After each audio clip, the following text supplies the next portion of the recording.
तो आज हम बात करेंगे एक ऐसे अदालती मामले की जहां टेक्नोलॉजी और कानून का एक बड़ा ही अजीब और दिलचस्प टकराव देखने को मिला। ये एक ऐसी कहानी है जो हमें हैरान भी करती है और बहुत कुछ सोचने पर मजबूर भी कर देती है। तो चलिए सीधे इस कहानी की सबसे बड़ी पहेली पर आते हैं। जरा सोचिए, एक कोर्ट अपना फैसला सुनाता है और वो फैसला जिन कानूनी मिसालों, जिन केसेस पर आधारित हैं, वो केसेस असल में दुनिया में हैं ही नहीं। यही सवाल इस पूरे मामले के केंद्र में है।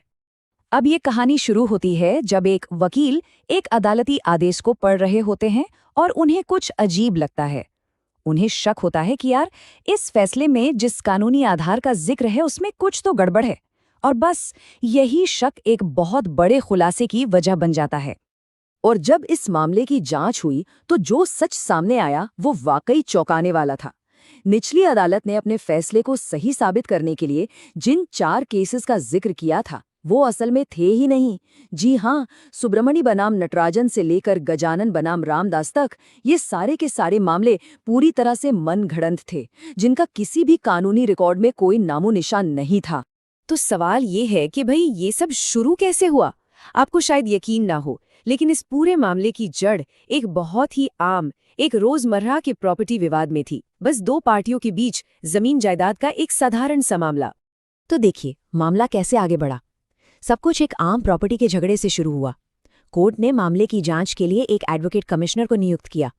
जब कमिश्नर ने अपनी रिपोर्ट दी तो एक पार्टी ने उसे निचली अदालत में चैलेंज कर दिया।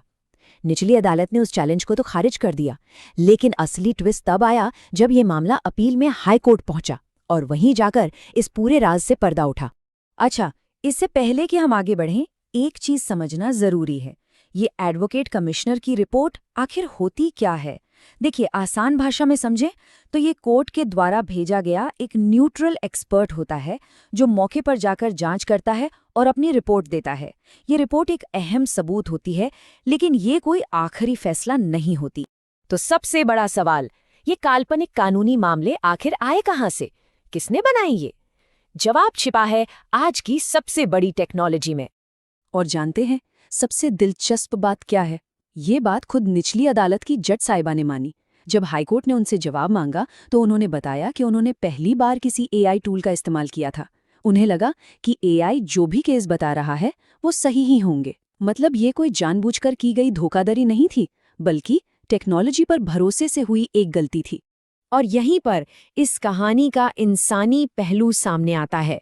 ये किसी को धोखा देने का मामला नहीं था। ये तो बस एक नई और अनजान टेक्नोलॉजी पर आंख मूंद कर भरोसा कर लेने का नतीजा था। जज ने एक टूल पर यकीन कर लिया, ये सोचे बिना कि वो उन्हें पूरी तरह से गलत जानकारी भी दे सकता है। देखिए, ये मामला सिर्फ एक जज की गलती का नहीं है। असल में ये एक बहुत बड़ी, एक ग्लोबल प्रॉब्लम की तरफ इशारा करता है, जिसका सामना आज दुनिया भर की अदालतें कर रही हैं। और हाई कोर्ट ने अपने फैसले में ये भी साफ किया कि ऐसा पहली बार नहीं हो रहा है। इंग्लैंड से लेकर बॉम्बे तक दुनिया भर में वकील और जज इस दिक्कत से जूझ रहे हैं। एआई कभी-कभी पूरे कॉन्फिडेंस के साथ ऐसी बातें बना देता है जो पूरी तरह से झूठी होती हैं। इसी चीज को टेक्नोलॉजी की दुनिया में कहते हैं एआई हैलुसिनेशन। और हाई कोर्ट ने बहुत साफ साफ बताया कि इस तरह की गलतियों का असर कितना गहरा होता है। ये सिर्फ टाइम और पैसे की बर्बादी नहीं है, ये तो जजों, वकीलों और पूरी न्याय व्यवस्था पर लोगों के भरोसे को हिला के रख देती है। तो अब आते हैं इस कहानी के क्लाइमैक्स पर। हाई कोर्ट का वो फैसला जिसके बारे में शायद किसी ने सोचा भी नहीं था।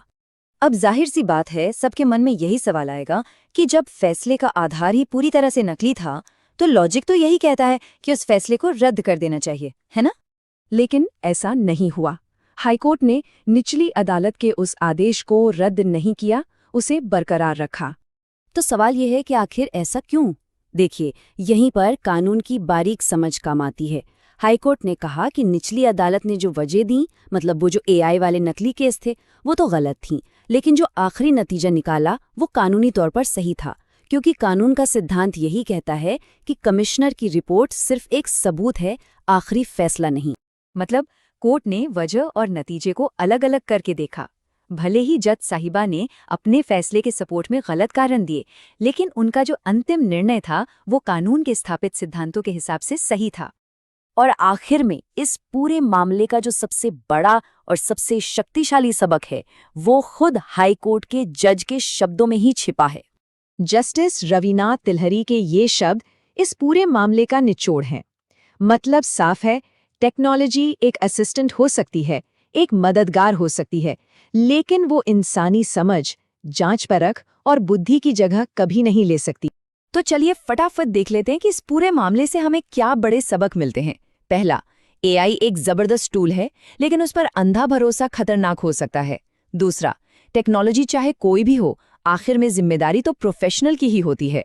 और तीसरा, कानून में कभी-कभी एक सही नतीजा गलत तर्क के बावजूद भी सही माना जा सकता है।